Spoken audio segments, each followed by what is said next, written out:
There's been a lot of Doom clones floating around lately, and almost all of them bite royally.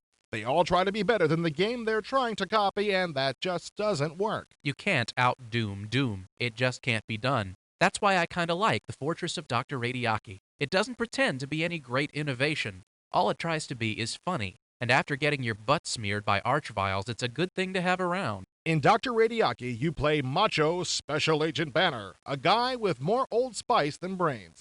The evil Dr. Radiaki is blackmailing the world for $1 billion, and for some reason the government thinks you're the right man for the job. Ugly sucker, ain't he? Dr. Radiaki is Japanese, but you'd never guess it from the accent. Atomic experiments have mutated this household appliance mogul into something only a dustbuster could love. You enter Radiaki's island complex naked, armed only with a baseball bat. Don't complain, that's the way you asked to go in. The first bad guys you'll encounter are Radiaki's Cuban guards. I guess red labor is cheap. Is that a cigar in your pocket? Or, well, never mind. They all look like Fidel Castro, which I like. Have you ever shot Castro in the face? You should try it sometime. It's very liberating. In no time at all, you'll have made it into Radiaki's sewer system. You can almost smell the excitement. If you've ever dreamt about fighting through radioactive sewage, you won't be able to pass up this golden brown opportunity. As if the smell wasn't bad enough to knock you on your back, you have to contend with mutated lizard men and rat men as well. The monsters are very good looking, even up close. I've got a question I've been meaning to ask you. Okay, shoot. Go ahead.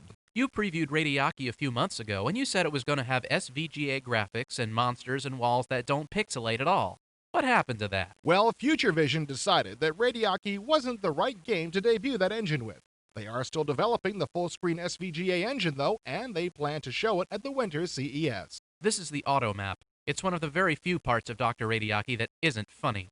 It's pretty attractive, though. Much better looking than the line-based maps in Doom. That's true, but it's not as functional either. You can't move while viewing the map, nor can you scroll it around. Plus, it doesn't map anything unless you're right on top of it. That's bound to annoy those anal types who like to get a complete map of the level before going on to the next one. As long as I'm complaining about things, I should mention the control system. Dr. Radiaki was designed to be played with a mouse, which is a device I hate using in Doom and every game like it. As a result, the keyboard control is very sensitive, and it's painfully difficult to line up an accurate shot, especially with the pistol. There's no strafe key either.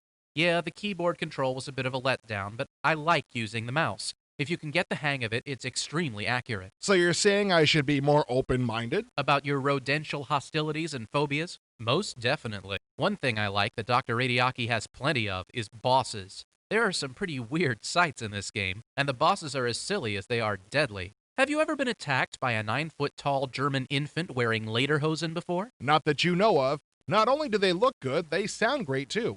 Each monster, not just the bosses, have something to say when they die, and it's always extremely goofy. Radiaki gets high marks for audible absurdity. The Fortress of Dr. Radiaki is by no means a great game, but it's a good deal of fun. There are some weak parts to it, but on the whole, it's enjoyable. If you can laugh with a Doom clone instead of laughing at it, it's doing okay. Samurai warriors that disembowel themselves. Killer robots with toasters for heads. You just can't expect a serious game with that kind of stuff going on.